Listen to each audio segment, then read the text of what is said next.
Welcome. This is the inaugural or first video. My name is John, and this is something just to try to help you have better conversations about faith and maybe to understand maybe a little differently what it means to let it influence the way you live in the world.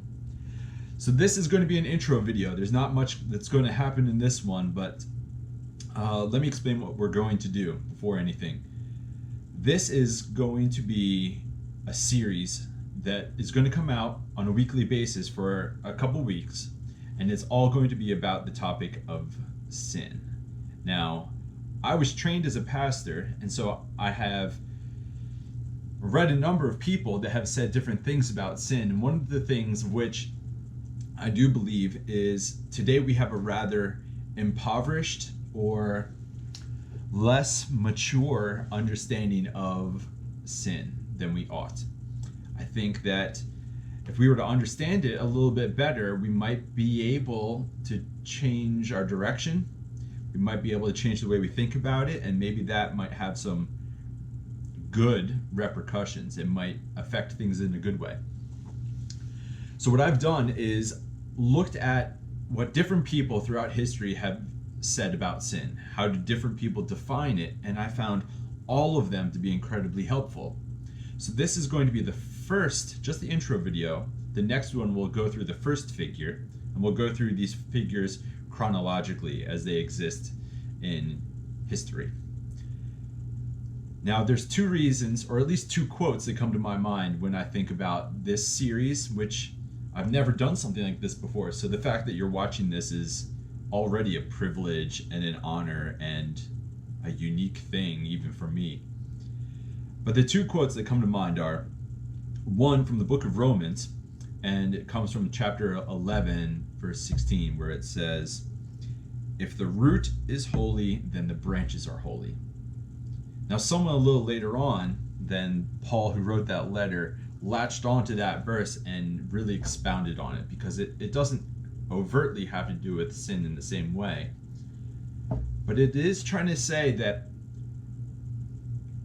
the deepest parts of you, if those things are good, then everything will be good. And today we live in a culture where it says, as long as the outside is good, who cares what's going on the inside? Who cares what's going on deep below the ground? And that's actually not a part of the Christian tradition. The Christian tradition actually has a lot to do with evaluating the roots, the deep parts of us, right? And asking whether or not the deep and unseen parts of us, the roots, if they're holy, then everything will be holy. But if they aren't holy, then everything else is just going to be fake holy.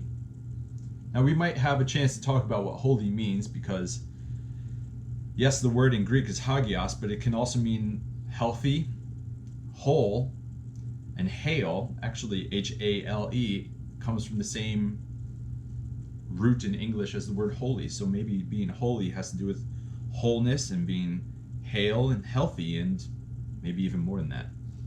But the second quote comes from Carl Jung, who at least asked this question. And he said, "Only the tree whose roots reach to hell can have branches that touch heaven." Now that might be a poetic way of just saying,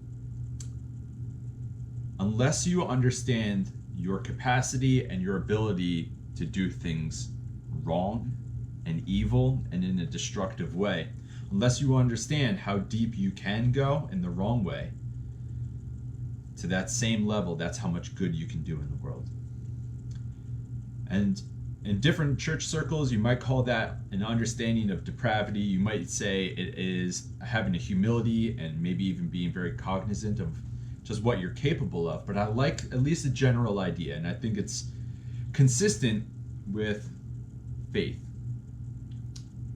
Unless you understand your capabilities of evil, then you will not necessarily understand your capabilities for good, for beautiful things, for truthful things, for loving actions in the world. So again, this is just the intro. And so in the next couple weeks, we're going to go through church figures who have said different definitions of sin, and all of them I think are helpful. And you know what? We're going to do it for two reasons. One, so that we can change our directions in life, and then two, so that we can rethink the way that we act in this world. So thank you for checking this out. This is just the start, and we'll see how this goes. So we'll see you next time. Bye.